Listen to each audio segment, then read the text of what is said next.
I'd like to start, this is my first speaking slot and I have two others, by thanking our host, people and government of the United Arab Emirates, and thanking the organizers, Mr.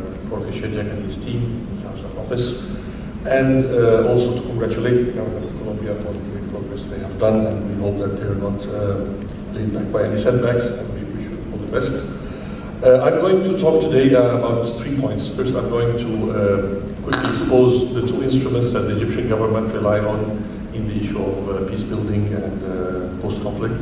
And I'm going to mention quickly what my agency does in this area, and I will conclude by a couple of remarks on the importance of South-South cooperation in this area from our humble experience. In Egypt, we have two instruments for dealing with this issue. One is the Cairo Center for Conflict Resolution and Peace Building, which has a good partnership with UNDP and the government of Japan. And it does organize a lot of training for peacekeepers and a lot of conferences with think tanks working in this area, along as with other international organizations. The other agency is the one which I had called the Egyptian Agency of Partnership for Development, which is mainly about partnering in development. Both our institutions are mainly focusing on Africa. In the Egyptian agency, which I have the honor to be chairing, we do 4 things. We do human resource development and capacity building, where over the last 2 years since we were instituted, we hosted 4,000 African brothers and sisters in various areas of development with centers of excellence in Egypt. We dispatch experts to the field, and we do provide humanitarian assistance in emergency situations, particularly in post-conflict, and as well as we do work on economic integration of Africa. But there are grand designs for that. We try to hook up the private sector together.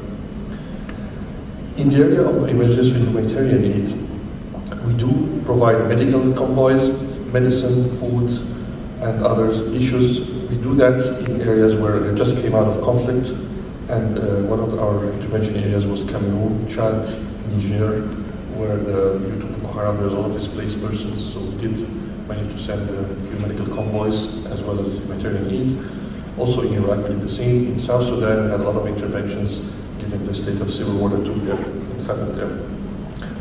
On the SDG 16, in the area of capacity building, we do have with our Egyptian Center for Judicial Studies, we do organize a lot of training courses for judges in international humanitarian laws. We do with the Police Academy and the Army Training Authority a lot of training courses as well in counterterrorism, managing crowds, and all these issues that are very important in the area where you are moving from peace to development. We also do have a lot of training programs in the area of women in conflict and respecting their human rights, and we do that also with the Police Academy. 2 things that we have noticed from our humble experience. First, when you design processes, I failed to mention that we also hosted a couple of conferences, because it's related to the point I'm going to make, for the Syrian opposition and for the Libyan tribes in Egypt, in an attempt to find solutions to problems in both countries.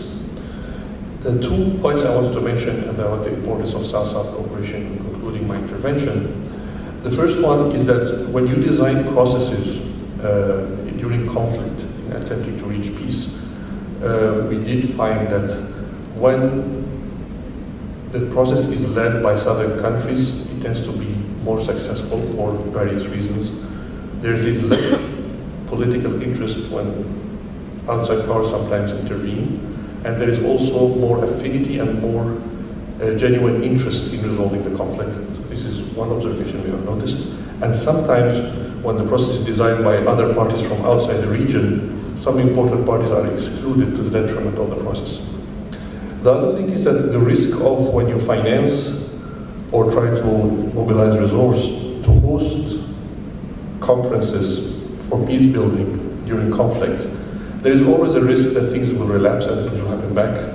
So if you rely on methodologies that are sometimes being marketed like results-based management and so on, there is no guarantee that you will succeed.